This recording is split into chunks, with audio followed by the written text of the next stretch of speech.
సంగతిని అడగాలి. ఇక మా ఆడబిడ్డలు మీకు ఎంత చెప్పిండు శిల్కకు చెప్పినట్టు చెప్పిండు కేసీఆర్ సారు. ఏం చెప్పిండు కేసీఆర్ సారు? అన్న వస్త్రం కోసం పోతే ఉన్న వస్త్రం పోతుంది, కాంగ్రెస్ వాళ్ళు లంగలు మంచోళ్ళు కాదు నమ్మకుర్రి అని చెప్పిండు. కాంగ్రెస్ వాళ్ళు ఏమో మీకు మంచిగా అందమైన కబుర్లు చెప్పి ఏమన్నారు? నెలకు 2500 పడతాయన్నారు. పడ్డాయా లేదా?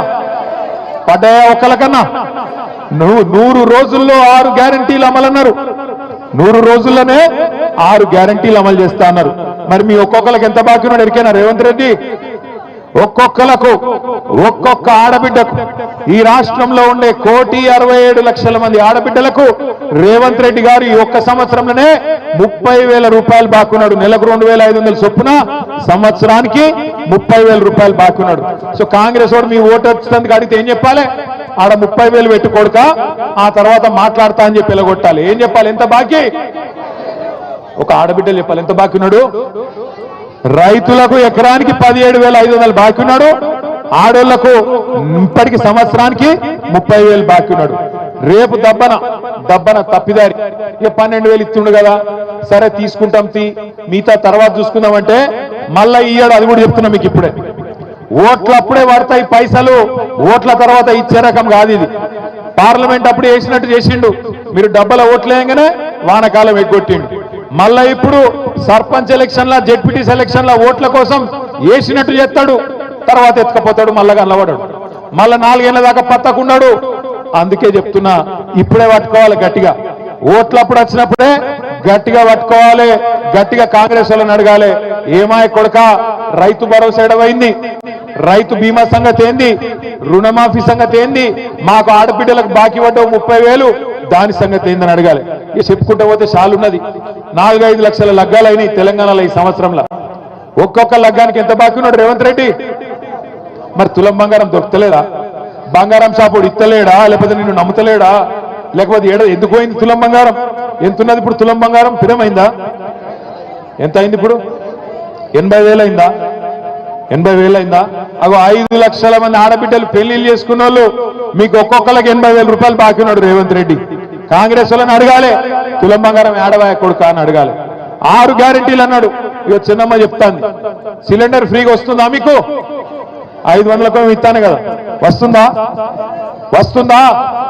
కరెంటు 200 యూనిట్లు ఫ్రీ అన్నాడు, వస్తుందా? అక్క చెల్లె కట్టకుర్రి సోనియమ్మ కడుతుంది అన్నాడు. కడుతుందా సోనియమ్మ ఆడవాయనో ఇందిరమ్మ ఆడవాయనో మనకు రేవంత్ రెడ్డి తలుపుకున్నాడు. పచ్చి మోసగాడు, పచ్చి అబద్ధాల కోరు. నిజంగా ఇవాళ రాష్ట్రం లెవెల్ మీదన్నా 420 చీటింగ్ కేసు పెట్టాలంటే మా ఆడబిడ్డలను కోరుతున్నా నేను. 100 రోజుల్లో ఇస్తా అని చెప్పి సంవత్సరం అయినా ఇయ్యనందుకు మొత్తం ఆడబిడ్డలు పెట్టాలి రేవంత్ రెడ్డి మీద చీటింగ్ కేసు, రాహుల్ గాంధీ మీద పెట్టాలి చీటింగ్ కేసు, కాంగ్రెస్ వాళ్ళ మీద పెట్టాలి గ్యారెంటీలు అని చెప్పి మాట దన్నినందుకు కేసులు పెట్టాలి. ఇక మనం కేసులు పెట్టినా పోలీసు వాళ్ళు ఉన్నారా ఇడ? ఇక పోలీసు వాళ్ళకి దరఖాస్తు ఇచ్చినా వాళ్ళు తీసుకోరు పాపం. వాళ్ళు ఏం చెప్తారు? రేవంత్ రెడ్డి మళ్ళీ ట్రాన్స్ఫర్ చేస్తాడో ఉల్టా ఏమన్నా చేస్తాడో అని వాళ్ళ భయం. కాబట్టి మీరు కేసు పెట్టినా వాళ్ళు తీసుకోరు. అందుకే మనం ఒక్కటే పని చేయాలి. ఏం చేయాలి? ఓట్లప్పుడే సురుకు పెట్టాలి. మళ్ళా ఓట్లకు వస్తారు, ఎక్కువ దూరం లేదు. చేవెళ్లలో తొందరలోనే ఎమ్మెల్యే ఎన్నిక కూడా మళ్ళా కాబోతున్నది, ఉప ఎన్నిక కాబోతున్నది. మీరు గెలిపించిన ఎమ్మెల్యే మీరు కేసీఆర్కే ఓటేసి గెలిపించిర్రు. కానీ ఆ ఎమ్మెల్యే ఏందో కానీ రేవంత్ రెడ్డి సంకలది వచ్చిండు. ఇప్పుడు రేవంత్ రెడ్డి గారు సంకలది వచ్చిండు. ఎందుకు పోయినవా అంటే అభివృద్ధి కోసం పోయినా అంటుండు. ఎవరు అభివృద్ధి కోసం పోయినావు నువ్వు?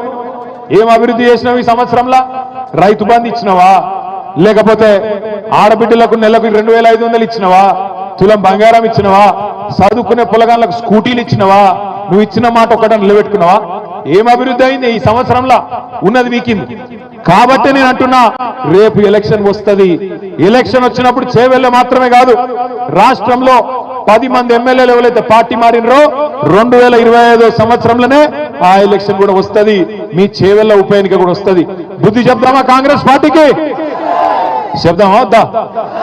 రైతు భరోసా వేయనందుకు, చెప్పిన మాట ప్రకారం 15,000 ఇయ్యనందుకు, వానకాలం రైతు బంధు ఎగ్గొట్టినందుకు, సంవత్సరం తర్వాత కూడా రైతులకు రూపాయి ఇయ్యనందుకు, రుణమాఫీ అని చెప్పి మోసం చేసినందుకు, 2,500 అని చెప్పి మోసం చేసినందుకు, 6 గ్యారెంటీలు ఎత్తగొట్టినందుకు, పక్కనే ఉన్న కొడంగల్ నియోజకవర్గంలో మా భూమి మేము ఇయ్యము అన్న పాపానికి, మా భూమి మాకే ఉండాలి అట్లెట్లా గుంజుకుంటావు నువ్వు అని అడిగితే 40 మంది రైతులను తీసుకుపోయి జైల్లో పెట్టిండు 40 రోజుల పాటు. గట్ల రైతులను హింసించినందుకు, హీరియా నాయక్ అనే రైతుకు గుండెపోటు వస్తే, గుండె నొప్పి వస్తే బేడీలేసి హాస్పిటల్ కొట్టబోతావా? గందుకేయాలన్నా నీ కోటు. సరే నరేందర్ రెడ్డిని పెట్టినావు, నరేందర్ రెడ్డి చెప్తున్నాడు పక్కకి వెళ్ళినా అన్న 37 రోజులు కాదు మళ్ళీ ఒక 40 రోజులు పోమంటే పోయేస్తా, కానీ ఆడబిడ్డలకు ఇచ్చిన మాట నిలబెట్టుకోమను సిగ్గుంటే రేవంత్ రెడ్డి అని చెప్తున్నాడు. ఒక్క నరేందర్ రెడ్డే కాదు, నేను కూడా చెప్తున్నా 37 రోజులు కాదు, నీకు దమ్ముంటే 370 రోజులు పెట్టుకో, ఫరక్ పడేదేం లేదు, భయపడేటోడు ఎవడు లేడు. కానీ నువ్వు ఇచ్చిన ప్రతి మాట నిలబెట్టుకో, నువ్వు ఇచ్చిన ప్రతి హామీ ప్రజలకు ఇచ్చింది నిలబెట్టుకో.